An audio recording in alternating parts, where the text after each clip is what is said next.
ರಾಜ್ಯದಲ್ಲಿ ಅತಿ ಹೆಚ್ಚಿನ ಸ್ಥಾನಗಳು ಬಂದು ಸರ್ಕಾರ ರಚನೆ ಆದಂತ ಸಂದರ್ಭದಲ್ಲಿ ಬಹಳಷ್ಟು ಸಚಿವ ಸ್ಥಾನದ ಆಕಾಂಕ್ಷಿಗಳಿವೆ.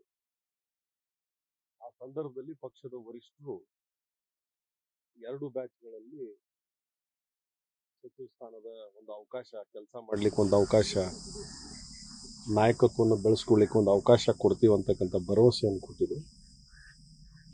ಇದು ಹೋದು ಅಕ್ಟೋಬರ್ ನವೆಂಬರ್ಗೆ 2.5 ವರ್ಷ ತುಂಬಿದಂಥ ಸಂದರ್ಭದಲ್ಲಿ ಇದಾಗಬೇಕಾಗಿತ್ತು.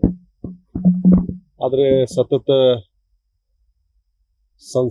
ನಮ್ಮ ಸದನದ ಅಧಿವೇಶನಗಳು, ಹಲವಾರು ರಾಜ್ಯಗಳ ಚುನಾವಣೆಗಳು, ನಮ್ಮ ರಾಜ್ಯದಲ್ಲಿ ಉಪಚುನಾವಣೆ ಈ ಥರ ಇರುವುದರಿಂದ ವಿಳಂಬವಾಗಿದೆ. ನಾವು 3-4 ಬಾರಿಗಿಂತ ಹೆಚ್ಚಿನ ಅವಧಿಗೆ ಆಯ್ಕಾದಂಥ ಎಲ್ಲ ಹಿರಿಯ ಶಾಸಕರು ಕಳೆದ ತಿಂಗಳು ಬೆಂಗಳೂರಲ್ಲಿ ನಾವು ಭೇಟಿಯಾದಾಗ ಡೆಲ್ಲಿಗೆ ಹೋಗಿ ವರಿಷ್ಠರನ್ನ ಮನವೊಲಿಸಿ ಸಂಪುಟದಲ್ಲಿ ಹೊಸ ಮತಗಳಿಗೆ ಅವಕಾಶ ಕೊಡಬೇಕು.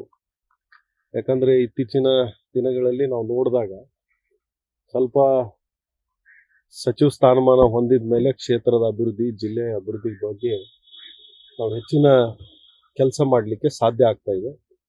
ಹಾಗಾಗಿ ನಮ್ಮ ಜಿಲ್ಲೆಯಲ್ಲಿ ಕಳೆದ 2.5 ವರ್ಷದಿಂದ ಸ್ಥಳೀಯ ಸಚಿವರು ಇಲ್ಲದೆ ಇರುವುದರಿಂದ ಈ ಬಾರಿ ಆದರೂ ನಮಗೆ ಅವಕಾಶ ಕೊಡಬೇಕು ಅಂತಕ್ಕಂಥ ಒತ್ತಾಯ ಮಾಡಲಿಕ್ಕೆ ನಾವೆಲ್ಲ ಹಿರಿಯ ಶಾಸಕರು ನಾಳೆ ಡೆಲ್ಲಿಗೆ ಹೋಗಿ ಪಕ್ಷದ ವರಿಷ್ಠರನ್ನ ಭೇಟಿಯಾಗಿದ್ದೇವೆ. ಈಗ ಸಿಎಂ ಸಿದ್ದರಾಮಯ್ಯ ಅವರು ಕೂಡ ನಿಮಗೆ ಸಾಥ್ ನೀಡುವಂತದ್ದು ಹೈಕಮಾಂಡ್ ಭೇಟಿಯಾಗಿದೆ. ಯಾಕೆ ಹೈಕಮಾಂಡ್ ಡಿಲೇ ಮಾಡ್ತಾರೆ?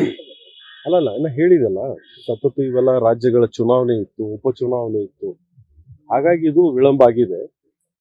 ನಾವು ಮಾನ್ಯ ಮುಖ್ಯಮಂತ್ರಿಗಳನ್ನು ಭೇಟಿಯಾಗಿ ಮನವಿ ಮಾಡಿದ್ದೀವಿ. ಮಾನ್ಯ ಉಪಮುಖ್ಯಮಂತ್ರಿಗಳು ಮತ್ತು ನಮ್ಮ ಪ್ರದೇಶ ಕಾಂಗ್ರೆಸ್ ಸಮಿತಿ ಅಧ್ಯಕ್ಷರನ್ನು ಕೂಡ ಭೇಟಿಯಾಗಿದ್ದೇವೆ.